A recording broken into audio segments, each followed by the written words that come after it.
Well, thank you very much. It's an honor to have President Zelensky of Ukraine, and we've been working very hard, very close. So we've actually known each other for a long time. We've been dealing with each other for a long time and very well. We had a little negotiation spat, but that worked out great. I think for both countries, I think for the world, actually, beyond both countries. And we have something that is a very fair deal. And we look forward to getting in and digging and working and getting some of the rare earth. But it means we're going to be inside, and it's a big commitment from the United States, and we appreciate working with you very much. And we will continue to do that. We have had some very good discussions with Russia. I spoke with President Putin, and we're going to try and bring this to a close. It's something that you want and that he wants. We have to negotiate a deal, but we've started the confines of a deal, and I think something can happen. The big thing is the number of soldiers, mostly at this point, but soldiers being killed. You're losing thousands of soldiers. On both sides, we're losing a lot of soldiers, and we want to see it stop, and we want to see the money get put to different kinds of use, like rebuilding, and we're going to be working very hard. But we've had a lot of very good conversations. I will say until we came along, the Biden administration didn't speak to Russia whatsoever. They didn't speak to anybody. They just allowed this to continue. And I will say that, I'll say in front of you, you've heard me say it 1,000 times, if I were president, this war would have never happened. We would have had a deal negotiated for you without having to go through what you've gone through. But your soldiers have been unbelievably brave. We've given them great equipment, but somebody has to use the equipment. They've been unbelievably brave, and we give them great credit. This was supposed to be over very quickly, and here we are 3 years later. So I give tremendous credit to your generals and your soldiers and yourself, in the sense that it's been very hard fighting, very tough fighting. They're great fighters. And you have to be very proud of them from that standpoint. But now we want to get it over with. It's enough, right? We want to get it over with. So it's an honor to have you here. Thank you very much for coming. We're going to sign the agreement at the conference in the East Room in a little while, right after lunch. And we'll be having lunch together. We're also discussing some other things. And we appreciate everybody being here. It's somewhat of an exciting moment, but the really exciting moment is when they stop the shooting and we end up with a deal. And I think we're fairly close to getting that, and an honor to have you. And please, if you'd like to say something. Yeah, thank you so much, Mr. President. Thank you for invitation. And really, I hope that this first document, will be a first step to real security guarantees for Ukraine, our people, our children. I really count on it. And of course, we count that America will not stop support. Really, for us, it's very important to support and to continue it. I want to discuss it with details further during our conversation, and of course, the infrastructure or security guarantees. Because for today, I understand what Europe is ready to do. And of course, I want to discuss with you what United States will be ready to do. And I really count on your strong position to stop Putin. And you said that enough with the war. I think that is very important, Ben, to say these words to Putin at the very beginning of war, because he is a killer and terrorist. But I hope that together we can stop him.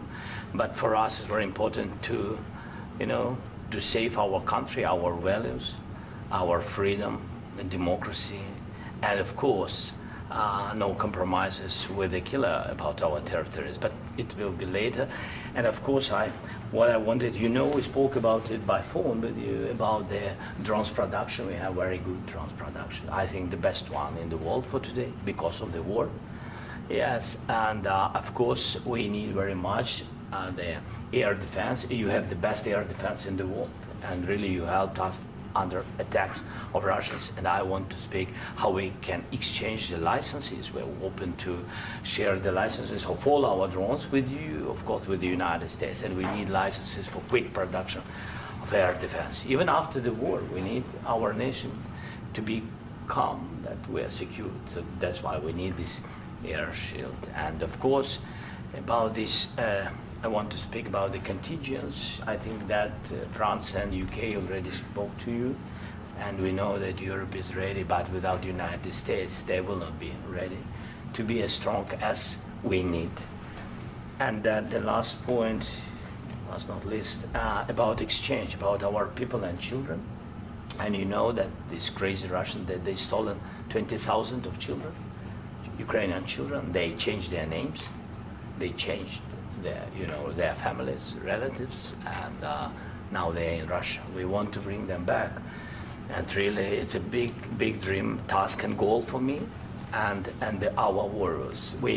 By the way, Mr. President, we exchanged, released more than 4,000 warriors from Russian prison, but there are thousands more in the prison. I wanted to share with you some images. How it's. I've just can I now? Yeah, please. Some minutes, 1 minute, 1 minute. Just you to understand in what circumstances, in what situation they are, and what the attitude of Russia to our prisoners. That guys, just you before and after. And you see before and after, just you to understand. Now thousands of such guys, ladies and men, there, and that, so they don't eat, they beat them, and they, they do a lot of bad things. So out of, even during the war, there are rules. Everybody knows there are rules during the war. So these guys, they don't have any rules. You see that 50, 60 kilograms left, and a lot of such things. And I didn't want to show you what the changes with images of children, because I will just share with you. And, I mean, it's looking tragically. Yep, that's tough stuff. Yeah, I wanted very much to give you, and you see. Yeah. This is pastor, by the way. They stolen pastors because it's not Russian church. They stolen pastors and moved pastors to the prison. At the end of last year, we brought 3 pastors, and we could exchange them. And this is pastor, you see. Yeah, that's tough. Yeah. So I mean, this I wanted to show you, and this. So thank you very much. We want to get that ended, right? Yeah. Of course. We And want. I think we will. And We have to, of course. do you have any questions, please? Mr. President. Thank you, Mr. President. With the, how much money is the U.S. going to put into the fund that is being created today, and how does this provide long-term security for Ukraine? Well, we don't know exactly how much, because we're going to be putting some money in a fund that we're going to get from the raw earth that we're going to be taking and sharing in terms of revenue. So it's going to be a lot of money will be made from the sale and from the use of raw earth. And as you know, our country doesn't have much raw earth. We have a lot of oil and gas, but we don't have a lot of the raw earth. And what we do have is protected by the environmentalists, but that can be unprotected, but still it's not very much. They have among the best in the world in terms of raw earth. So we're going to be using that, using it for all of the things we do, including AI and including weapons and the military, and it's really going to very much satisfy our needs. So it's something that just worked out really well. We have a lot of oil, and we have a lot of gas, we have a lot, but we don't have raw earth. So this has just about every component of the raw earth that we need for computers, for all of the things we do. This puts us in great shape. And long-term security for Ukraine. How does this provide it? I think they're going to have great luck. I think once we make the agreement, that's going to be 95% of it. They're not going to go back to fighting. I've spoken with President Putin, and I feel very strong. I've known him for a long time, and I feel very strongly that they're very serious about it, and we'll make a deal. And when the deal is made, I don't think, we talk about security. Everyone's talking about the other day, all they talked about was security. I said, let me make the deal first. I have to make the deal first. I don't worry about security right now. We have to have a deal, because right now, last week, 2,000 soldiers died on both sides. 2,000. And they're losing 1,000, 2,000, 3,000 a week. So as we sit here and we talk, people are getting shot and dying on the battlefield. And, you know, they're not American soldiers, but they're Russian soldiers and they're Ukrainian soldiers, and we want to be able to stop it. And we want to be able also to spend money on other things. We don't want to, this is a tremendous amount of money. And what the Biden administration did was terrible. They were giving money, but he had no security on the money. Europe, as you know, gave much less money, but they had security. It was in the form of a loan. They get their money back, and we didn't. And now, at least we're protected because the American taxpayer has to be protected too. But this is an incredible agreement for Ukraine because we have a big investment in their country now, and what they have, very few people have. And we're able to really go forward with very, very high-tech things and many other things, including weaponry that we're going to use in many locations, but that we need for our country. Mr. President, This allows us to do this. will you continue I'm sorry. sending military aid? Yes, go ahead, please. If I can just yes. In the document, there is one of the very important points. If we speak about business and investment, we never had LNG terminals in Ukraine. This document will open. I mean, the next documents, but anyway, here we see in the framework, we see really goodwill for this. LNG terminals for us is very important, and I think for security of European continent. We have the biggest storage, gas storage. We have the biggest in Europe. Yes, and we can use it for LNG, use it for LNG, and we will do it. And really, we can help Europe because Europe really helped. President Trump said that they made less support, but they have our friends and they are our very supportive partners. They really gave a lot, Mr. President. They did. They gave a lot, but they gave much less. No. Much less. No. No. Not you. No. Okay. Okay.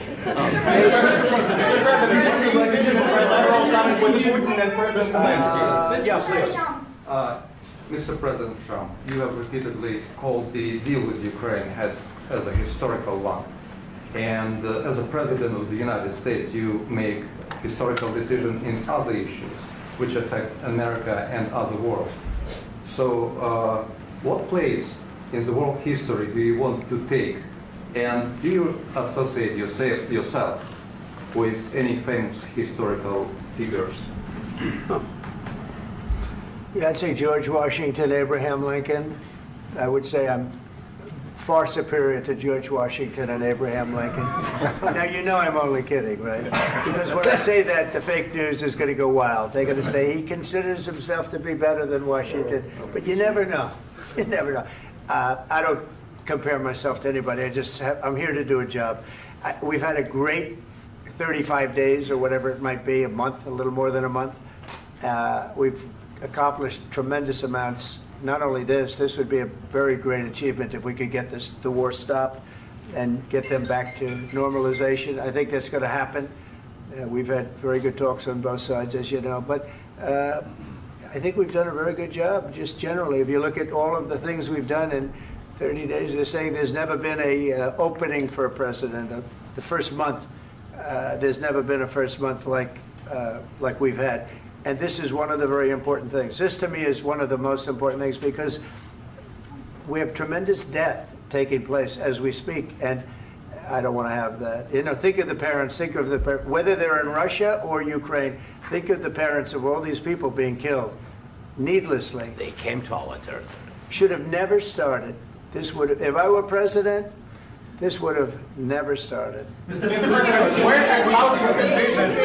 President, will you continue sending military aid to Ukraine after the U.S. signs this agreement with Ukraine? Yeah, we're going to be continuing. To President Zelensky, do you feel like the U.S. is on your side, that President Trump is on your side at this moment? Right. What do you think? He wants to know, do you think that, sort of a stupid question. I guess we wouldn't be here if I wasn't. I think that the United States on our side from the very beginning of occupation, and I think that President Trump on our side, and of course, I'm sure that the United States President will not stop support. This is crucial for us. It's important for us. Yes. And Putin, the president speaks about the people and the soldiers which are dying, but they came to our territory, they came to our land. They began this war, and they have to stop. And I think this is the question, with really the most important question. Can President Trump, I hope yes, with some other allies, to stop Putin, withdraw these enemies, our enemy, withdraw these troops from our land? And I think that you asked about the history, I think that if President, or when, he will stop Putin, if President Trump will bring peace to our country, I think he will be on this wall, I think. We've had very, very good talks. What about military aid to Ukraine? President Zelensky just said that there will be no compromises with Vladimir Putin. I just wanted to ask both of you, firstly, are there compromises that you think that President Zelensky is going to have to make? And President Zelensky, is there anything that you might be thinking that you may be able to offer or bring to the table, for example, elections? Thank you. I think you're going to have to always make compromises. You can't do any deals without compromises. So certainly he's going to have to make some compromises, but hopefully they won't be as big as some people think you're going to have to make. That's all. That's all we can do. I'm here as an arbitrator, as a mediator to a certain extent between two parties that have been very hostile, to put it mildly. They've been very hostile. There's been a vicious war. There's been a vicious war. You know, it's a very level battlefield, and those bullets go out, and as I've said many times, we were talking about it with Pete, many times the only thing stopping those bullets is a human body. And in the case we're talking about, generally young human bodies are stopping a lot of bullets. It's dead level. That's why it's great farmland. It's great land. It's great farmland, but there's very little protection against the bullets that are being, and other things that are being shot. So all I can do is see if I can get everybody at the table and get an agreement. And I think we're going to end up with an agreement. Otherwise, I wouldn't probably be even here today. Mr. President, I've got two questions for you. You think ultimately your legacy will be the peacemaker and not the president that led this country into another war and ended foreign wars? And I've got a question. I hope it will. I mean, I hope I'm going to be remembered as a peacemaker.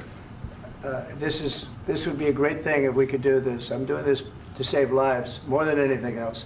Second is to save a lot of money, but I consider that to be far less important. So I hope I'm going to, thank you, Brian, for that question. It was a nice question. I hope I'll be known and recognized as a peacemaker. This would be a great thing to solve. This is a very dangerous situation. You know, this could lead to a third world war. This was headed in the wrong direction. If this election were lost, if we didn't win this election, and by the way, we won it by a lot. That was a mandate. We won every swing state. We won the popular vote by millions and millions of votes. We won everything. The districts, you look at the areas of red, take a look at a map. This was a big mandate, and this was one of the things. I said, we're going to get this thing settled. If we didn't win, I think this could have very well ended up in a third world war, and that would not have been a good situation. What was your second question? And my second question for President Zelensky, why don't you wear a suit? You're at the highest, why don't you wear a suit? You're at the highest level in this country's office, and you refuse to wear a suit. Just want to see if do you own a suit? Yeah, problems. A lot of Americans have problems with you not respecting the dignity of this office. I will wear a costume after this war will finish. Okay. Yes, maybe one. Maybe something like this. Something like yours. Yes. That'd be great. Maybe something better. I don't know. Yeah. We will see. Maybe something cheaper than. Yeah. Thank you. Thank you. President Trump. Thank you, President Trump. You said yesterday that you have. Are you going to send more arms to Ukraine in case there's no peace? Yeah, we're going to have arms to Ukraine. Yeah, sure. Hopefully, I won't have to send very much because hopefully we're going to have it finished. We're looking forward to finishing this quickly. We're not looking forward to sending a lot of arms. We're looking forward to getting the war finished so we can do other things. But we very much appreciate the agreement because we needed what they had, and we're treating, you know, our country is now treated fairly. Biden didn't do that. He didn't know what the hell he was doing. This should have never happened. This should have never started. But, you know, sure, the answer is yes, but hopefully we won't have to send much, because I'm looking forward to getting it done quickly, very quickly. Does that mean you'll provide security guarantees, Mr. President? I don't want to talk about security yet, because I want to get the deal done. You know, you fall into the same trap like everybody else. A million times you say it over and over. I want to get the deal done. Security is so easy. That's about 2% of the problem. I'm not worried about security. I'm worried about getting the deal done. The security is the easy part. Security is very nice. Everybody stopped shooting. And now will Europe put people there? I know France is going to. I know the UK is going to. I know other countries are going to, and they happen to be right next door. We haven't committed, but we could conceivably. You know, we have security in a different form. We'll have workers there digging, taking the raw earth so that we can create a lot of great product in this country. So in that sense, you have something, but we haven't determined that yet. I will say, in speaking to France and in speaking to, and they were here, as you know, last week and just the other day, they have committed to a lot of security. I don't think you're going to need much security. I think once this deal gets done, it's over. Russia's not going to want to go back, and nobody's going to want to go back. When this deal ends, I really believe this deal is going to be over. Question?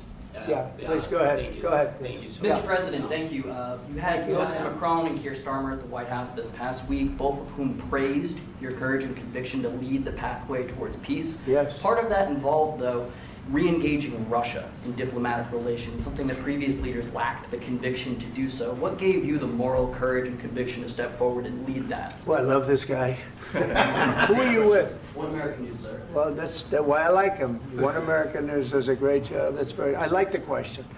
I think it's a very good question. It's a pathway to peace. It's a pathway to getting something solved. And I feel that as the head of this country, I have an obligation to do that. Plus, you know, we're very much involved. We got involved. It's too bad we got involved, because there should have been no involvement, because there should have been no war. And there shouldn't have been October 7th. That would have never happened. As you know, Iran was broke. They had no money to give to Hezbollah. They had no money to give to Hamas. They were stone cold broke. And then under Biden, they became rich as hell. They went from no money to $300 billion in a period of 4 years. And they gave a lot of that money away, and you see what happened. And that's a real mess also that we hope to be able to solve. But no, I appreciate your question very much. I feel I have an obligation to try and do something to stop the death. If I can answer, yes, if I can answer, Please, sorry, go ahead. please. And I do like your clothing, by the way. Yeah, really? Even though I think he's a great guy, by the way. But I don't know if you two like each other. But you know what? I think he's dressed. I like this guy. I think he's dressed beautiful. So I have more serious things than answer on such Yeah, questions. sure, I will answer on more serious That's a good questions if statement. I can. Yeah, that's good. Yeah, so please, about security guarantees and about just ceasefire. We can't just speak about ceasefire and speak. It will not work. Just ceasefire will never work, because I'm like a president. I have this experience, and not only me. Ukraine before my presidency, from the 2014, Putin broken 25 times. 25 times he broken his own signature. 25 times he broken ceasefire. But he never broke to me. He never broke to me. No, you were the president. You were the president during. He never broke to me. In 2016, you've been the president, Mr. President. You've been the president, but he had, of course, not with you, but he had during those periods. He had conversations with our side, and we had Normandy format. You know, the France, Germany, Ukraine, and Russia, and he broken 25 times. That's why we will never accept just ceasefire. It will not work without security guarantees. Security guarantees, maybe President is right about this document and other, but this document is not enough. Strong army is enough, because his soldiers afraid, Putin's soldiers afraid of our soldiers when we're strong enough. If we are not strong enough, if we are empty, if our storage is empty, we can't defend our land. Today, you know, he knows that we have all the world knows that we have meeting. Yes, why he's using ballistic? Putin today using ballistic on our hospitals, schools, and etc. Ballistic. So he knows that we are here and that President Trump is really have goodwill to stop this war. And you hear now the president. So why he's using? So he doesn't want to stop. He doesn't want. But I hope that we will do it. Really, we'll do it. Security. When we speak about security guarantees, when the Europeans are ready for contingents, they need USA backstop. If there will not be United States, we will not never have any contingents, strong contingents from the Europeans, because they don't want to divide alliance connection between the United States and the main and strongest ally and Europeans. And this is crucial, this is important. That's what we want to speak about very much. This is very important. And air defense. So air defense, really, we have big deficit with all these systems, and we need to provide this. We need it very much. Otherwise, Putin will never stop, and will go further and further. He doesn't want. He hates us, you know? It's not about me. He hates Ukrainians. He thinks that we are not a nation. He thinks, and he shared these thoughts, I think maybe with your team also, I don't know. But with all the Europeans, in media, officially and not, he always said that there is no such country, such nation, such language, and such life like Ukrainian. No, he really doesn't respect all the Ukrainians, and he wants to destroy us. And you are right, Mr. President, that's 2%. This document, maybe other documents, it's a very good start, very good, but it will not enough to stop this person. Should Russia pay to rebuild Ukraine? Mr. President, under these Should Russia pay to rebuild Ukraine? They have to pay. This question you This didn't is like the rule. because This is the rule of because the war. I'm This is sorry. the rule of the war. During all the centuries, all the history, this is the rule of the war. Who began, those pay. Do you agree, This is the President rule. Putin began this war. He has to pay all money for innovation. He has to pay. Of course, some Russian assets, what we have in Europe, about 300 billion, we can use them. We can use for innovation and buy military support from the United States also. We can do it, but it's not enough. It's not enough. President, under these circumstances, do you envision a trilateral summit with Because I wanted Putin to and know. Because I Putin wanted to and know. President Zelensky? Wait 1 second. I asked this question that you didn't like because I wanted to know if you want to position yourself in the middle between Russia and Yes. Ukraine or on the Ukraine side. No, I'm in the middle. I want to solve this thing. I'm for both. I want to get it solved.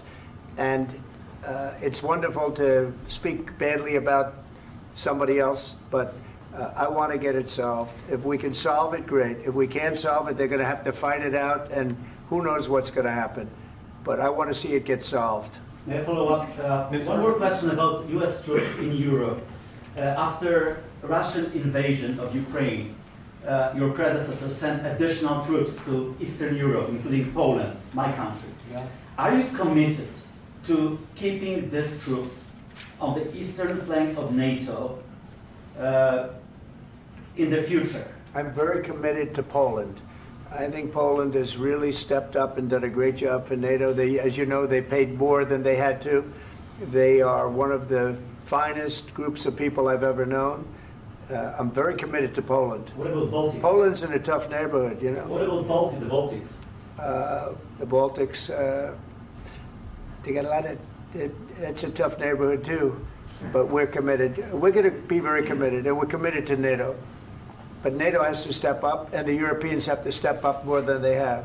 And I want to see them equalize, because they are in for far less than we're in, and they should be at least equal. You understand that? Why is the United States, we have an ocean in between, why is the United States in for so much more money and other things as Europe? With that being said, and as you said, they've also been obviously very helpful, but we have put in far more than they have, and I think they should equalize. Mr. President, Please, go ahead. About the agreement again today, what changed between the first time that Secretary Bessent gave President Zelensky the agreement and today for the signing? We made a deal. So What was the I'm just- deciding factor? I'm a business person. We made a deal. That's what changed. Mr. President, I didn't think we were going to make a deal, and we ended up making the deal, so that changed. Mr. President, what and how do you envision a trilateral summit with President Zelensky and Putin? I don't know, under but these well, they circumstances? don't like each other. I can tell you that. Okay? They do not like each other. This is not a love match, and it's unfortunate. That's why you're in this situation. The United States should not have allowed this to happen. Okay? The United States, run by a man that didn't know much. I'm going to be very nice. Run by an incompetent person, very incompetent person, should never have allowed this to happen. I've stopped wars. I've stopped many wars. My people will tell you, I stopped wars that nobody ever heard about. I stopped wars before they ever started. You can look at some of, I could give you a lot of nations that would tell you right now they were probably going to war. I could tell you right now there's a nation thinking about going to war on something that nobody in this room has ever even heard about. Two smaller nations, but big, still big. And I think I've stopped it. But this should have never happened. Mr. President, About sorry, just a second. About any negotiations. First of all, I want really to tell you, and I think that everybody understands that Ukraine, more than Ukrainians, nobody wants to stop this war. But at the future, any negotiations, it's understandable that two sides of the war, not Russia and the United States, because this is not the war between Russia and the United States. This is war of Russia against Ukraine and Ukrainian people. So these two sides will be at the anyway will be at the negotiation table. Then of course United States, like the strongest partner of the Ukraine, and of course Europe. I think Europe is very important. I want to speak about it with the president. Yes, Europe is very important for us because we really defend Europe for today. All Europeans really recognize that we are defending the line, and they have real life, and our people are dying. That's why they helped us. And also, it's about the NATO. Yes, between, like the president said, you have big, nice ocean. Yes, between us. But if we will not stay, Russia will go further to Baltics and to Poland, by the way. But first to the Baltics. It's understandable for them because they've been in the USSR. You know, they've been one of the republics of the USSR, and Putin wants to bring them back to his empire. It's a fact. And when he will go there, if we will not stay, you will fight. Your American soldiers, it doesn't matter, do you have ocean or not, your soldiers will fight. Mr. President, would you be willing to visit Ukraine, maybe Kiev or Odessa, which is known to be at the Riviera or Black Sea? It was my question. I'm sorry. I don't want to talk about Odessa now. Let's not talk about Odessa. I want to talk about making a deal, getting peace. We don't have to talk about Odessa, but a lot of cities have been destroyed. There are a lot of cities that are not recognizable. There's not a building standing. No, and a lot of things have Mr. President, you have to come and to look. No. We have very good cities. Yes, a lot of things have been destroyed, but mostly cities alive, and people work, and children go to school. Sometimes it's very difficult. Sometimes closer to front line, children have to go to underground schools or online, but we live. Ukraine is fighting, and Ukraine lives. This is very important. And maybe it's Putin is sharing this information that he destroyed us. No, he lost 700,000 people, 700,000 soldiers. He lost everything. Yes. So, Mr. President, one more. I mentioned Poland. Please, go ahead. When did you last speak with President Putin, and what did he say that? A couple of days ago. And what did he tell you that gave you the assurance that he wanted peace? Well, that's what I do. My whole life is deals. I know pretty good. And I've known him for a long time. I've dealt with him for a long time. He had to suffer through the Russia hoax. You know, Russia was a hoax. It was all Biden. It was nothing to do with him. So he had to suffer through that, and he was able to do that. I think that he wants to make a deal, and he'd like to see it end. That's all I do. That's what I do. My whole life, that's what I do is make deals. And I'm in the middle of a mess because this is a real mess. It's a very dangerous one. If this doesn't get solved now, it's not going to get solved for a long time. So I hope we're going to get it solved. In the back, please. Thank you, Mr. President. Prime Minister Starmer claims repeatedly that his government believes in free speech and was not engaged in censorship. But his country's government arrests people for memes and thought crimes, and even more worrisome is pressuring American companies to censor Americans on his behalf. How can he be a reliable, trustworthy partner when he says things that are demonstrably false on such an important topic? Well, we actually spoke to him about that yesterday, and we thought they took it very, very much too far. JD was very strong on it. So was I. So was Marco. And we've been speaking to him about it. Marco, would you like to say something about that? Yeah, we have concerns, obviously, with the conduct of those, particularly as it impacts Americans. And there's real concern that American speech, which is online, could fall into the hands of British or any country's jurisdiction. And so this is a point the Vice President made of Munich, and I think it's a very compelling one, that what unites us with Europe, as much as anything else, is these shared values, and one of them being free speech. And so if Americans are threatened by it, we're going to need to take action in that regard. Mr. President. It's actually a very important question. We spoke about this in detail with the Prime Minister, the Foreign Secretary, and others at lunch yesterday, and I know that Secretary of Commerce Lutnick followed up in private meetings last night. This is really important. We believe Americans have the right to speak their mind, even if we in this room disagree with them. They have the right to speak their mind in the public square, which is often online these days. And we're going to defend that right as it pertains to American companies and American citizens vigorously if we have to. I do think that under the President's leadership, we're going to find common ground with our friends in the UK on this question, but it remains to be seen. The principle that will guide us is we believe in free speech in this country, and we'll fight for it for American citizens. Mr. President, on the deal, is there any other oil and gas component to the deal? Is it all critical? A little bit. We'll see. On LNG? But we're not really looking for that so much. We got a lot. We have more than anybody in the world, by far. So no, we're not talking about it too much, but a little bit. I think it affects also, but for the most part, no.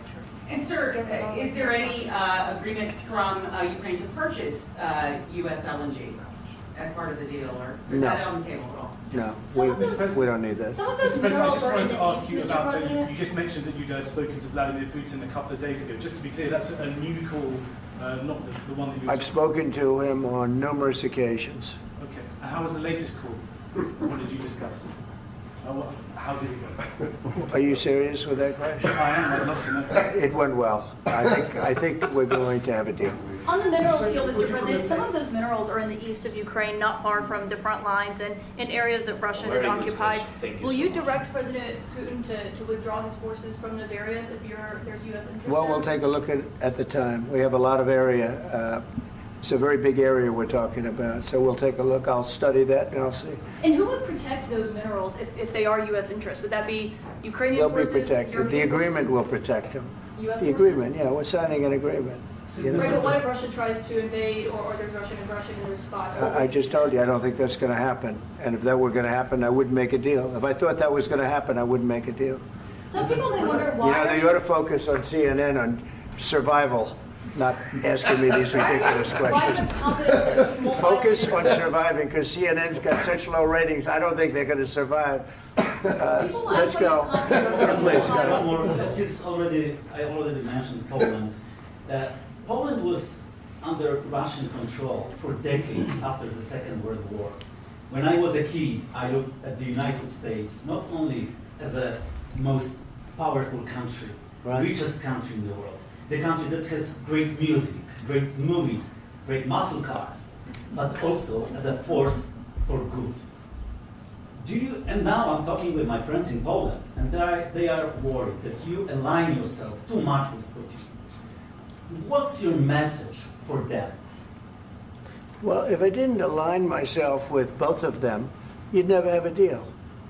You want me to say really terrible things about Putin and then say, "Hi, Vladimir, how are we doing on the deal?" That doesn't work that way. I'm not aligned with Putin. I'm not aligned with anybody. I'm aligned with the United States of America and for the good of the world. I'm aligned with the world, and I want to get this thing over with. You see the hatred he's got for Putin. It's very tough for me to make a deal with that kind of hate. He's got tremendous hatred, and I understand that, but I can tell you the other side isn't exactly in love with, him either. So it's not a question of alignment. I'm aligned with the world. I want to get the thing set. I'm aligned with Europe. I want to see if we can get this thing done. You want me to be tough? I could be tougher than any human being you've ever seen. I'd be so tough. But you're never going to get a deal that way, so that's the way it goes. All right, one more question. Hey, I will respond to this. So look, for 4 years in the United States of America, we had a president who stood up at press conferences and talked tough about Vladimir Putin, and then Putin invaded Ukraine and destroyed a significant chunk of the country. The path to peace and the path to prosperity is maybe engaging in diplomacy. We tried the pathway of Joe Biden of thumping our chest and pretending that the President of the United States' words mattered more than the President of the United States' actions. What makes America a good country is America engaging in diplomacy. That's what President Trump is doing. Can I ask you? Sure. Yeah? Yeah. Okay. So he occupied it, our parts, big parts of Ukraine, part of East and Crimea. So he occupied it on 2014. So during a lot of years, so I'm not speaking about just Biden, but those time was Obama, then President Obama, then President Trump, then President Biden, now President Trump, and God bless, now President Trump will stop him. But during 2014, nobody stopped him. He just occupied and took. He killed people. You know what the contact line? 2015. 2014 2014. and 2015. 2014. Yeah. So I was not here. Yeah, but that's exactly right. Yes, but during 2014 till 2022, yeah, the situation the same. The people have been dying on the contact line. Nobody stopped him. You know that we had conversations with him, a lot of conversation, my bilateral conversation, and we signed with him, me, like a new president. In 2019, I signed with him the deal. I signed with him, Macron and Merkel, we signed ceasefire. Ceasefire. All of them told me that he will never go. We signed with him with gas contract. Gas contract. Yes, but after that, he broken this ceasefire. He killed our people and he didn't exchange prisoners. We signed the exchange of prisoners, but he didn't do it. What kind of diplomacy, JD, you are speaking about? What do you mean? I'm talking about the kind of diplomacy that's going to end the destruction of your country. Yes, but if you Mr. President, with respect, I think it's disrespectful for you to come into the Oval Office and try to litigate this in front of the American media. Right now, you guys are going around and forcing conscripts to the front lines because you have manpower problems. You should be thanking the President for trying to bring an end to this conflict. Have you ever been to Ukraine that you say what problems we have? I have been to. Come once. I've actually watched and seen the stories, and I know what happens is you bring them on a propaganda tour, Mr. President. Do you disagree that you've had problems bringing people into your military? And do you think that it's respectful to come to the Oval Office of the United States of America and attack the administration that is trying to prevent the destruction of your country? A lot of questions. Let's start from the beginning. Sure. First of all, during the war, everybody has problems, even you, but you have nice ocean and don't feel now, but you will feel it in the future. God bless. You don't know that. God bless. You God bless. You will not have a war. Don't tell us what we're going to feel. We're trying to solve a problem. Don't tell us what we're going to feel. I'm not telling you. Because you're in no position to dictate that. That's exactly what you're doing. You're in no position to dictate what we're going to feel. We're going to feel very good. You will feel influence. We're going to feel very good and very strong. You will feel influence. You're right now not in a very good position. You've allowed yourself to be in a very bad position, and he happens to be right about it. From the very beginning of the war. You're not in a good position. You don't have the cards right now. With us, you start having cards. I'm not playing cards. Right now, you don't. You're playing cards. Mr. President. You're playing cards. Serious. You're gambling with the lives of millions of people. You're gambling with World War III. You're gambling with World War III. And what you're doing is very disrespectful to the country, this country. That's back to you far more than a lot of people said they should have. Have you said thank you once? This a lot entire of meeting? times. No, in this Even entire meeting, today. have you said thank Even you? today. You went to Pennsylvania and campaigned for the opposition in October. Offer some words of appreciation for the United States of America and the president who's trying to save your country.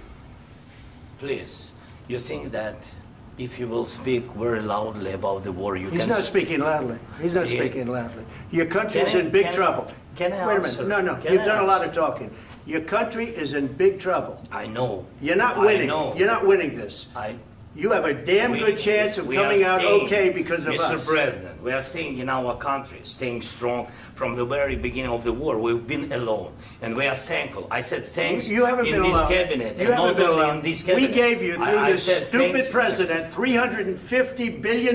You voted we gave for you your military president. equipment, You and you voted men for are your brave, president. but they had to use our military. What about West If you didn't have You our invited military me- equipment, You invited if me you to didn't speak. have our military equipment, this war would have been over in 2 weeks. In 3 okay? days, I heard it from Putin. In 3 days, this is something Maybe new. less. In 2 weeks, of course, yes. It's going to be a very hard thing to do business like this. I Again, tell you. just say thank you. I said a lot of times thank you to American people. Accept that there are disagreements, and let's go litigate those disagreements rather than trying to fight it out in the American media when you're wrong. We know that you're wrong. But you see, I think it's good for the American people to see what's going on. I understand, sir. I think it's I very understand. important. That's why I kept this going so long. You have to be thankful. You don't have the I'm cards. thankful. You're buried there. Your people are dying. tell you You're again, running low I know. on soldiers. Don't- Listen, don't please, you're running Mr. low on President. soldiers. It would be a damn good thing. Mr. And President. then you tell us, I don't want a ceasefire. I don't want a ceasefire. I want to go and I want this. Look, if you could get a ceasefire right now, I tell you, you take it so the bullets stop flying and your men stop getting killed. Of course, we want to stop the war. But you're I saying said- you don't want a ceasefire. But I said to you, I want a ceasefire. with guarantees. Because you'll get a ceasefire faster than an agreement. Ask our people about ceasefire, what they think. That wasn't it doesn't with matter me. for you what That what wasn't is- with me. It That was wasn't with you. a guy named Biden, who was not a smart person. This That is was your, with, this that was is with your Obama. president. It was your president. Excuse me. That was with Obama, who gave you sheets, and I gave you javelins. Yes. I gave you the javelins to take out all those tanks. Obama gave you sheets. In fact, the statement is Obama gave sheets and Trump gave javelins. You got to be more thankful, because let me tell you, you don't have the cards. With us, you have the cards. But without us, you don't have any cards. One more question to Mr. Vice President. I'm sorry. It's going to be a tough deal to make, Um, because the attitudes have to change. What if Russia breaks ceasefire? What if Russia breaks peace talks? What do you do then? I understand that it's a heated conversation right now. What are you but saying? what She's if asking, what if Putin Russia breaks the breaks ceasefire? What if anything? What if a bomb drops on your head right now? But they have Okay? broken ceasefire What if they broke it? many I don't know. They broke it with Biden because Biden, they didn't respect him. They didn't respect Obama. They respect me. Let me tell you, Putin went through a hell of a lot with me. He went through a phony witch hunt where they used him and Russia. Russia. You ever hear of that deal? That was a phony Hunter Biden, Joe Biden scam. Hillary Clinton, Shifty Adam Schiff. It was a Democrat scam. And he had to go through that. And he did go through it. We didn't end up in a war. And he went through it. He was accused of all that stuff. He had nothing to do with it. It came out of Hunter Biden's bathroom. It came out of Hunter Biden's bedroom. It was disgusting. And then they said, oh, the laptop from hell was made by Russia. The 51 agents. The whole thing was a scam. And he had to put up with that. He was being accused of all that stuff. All I can say is this. He might have broken deals with Obama and Bush, and he might have broken them with Biden. He did, maybe. Maybe he didn't. I don't know what happened. But he didn't break them with me. He wants to make a deal. I don't know if you can make a deal. The problem is, I've empowered you to be a tough guy. And I don't think you'd be a tough guy without the United States. And your people are very brave. But you're either going to make a deal or we're out. And if we're out, you'll fight it out. I don't think it's going to be pretty, but you'll fight it out. But you don't have the cards. But once we sign that deal, you're in a much better position. But you're not acting at all thankful. And that's not a nice thing. I'll be honest, that's not a nice thing. All right, I think we've seen enough. What do you think? Huh? This is going to be great television, I will say that. All right. We'll see what we can do about putting it together. Thank you, sir. I need the back of We'll see. I don't know. All right, guys, come on. Wait. Hey, let's go. Guys, come on.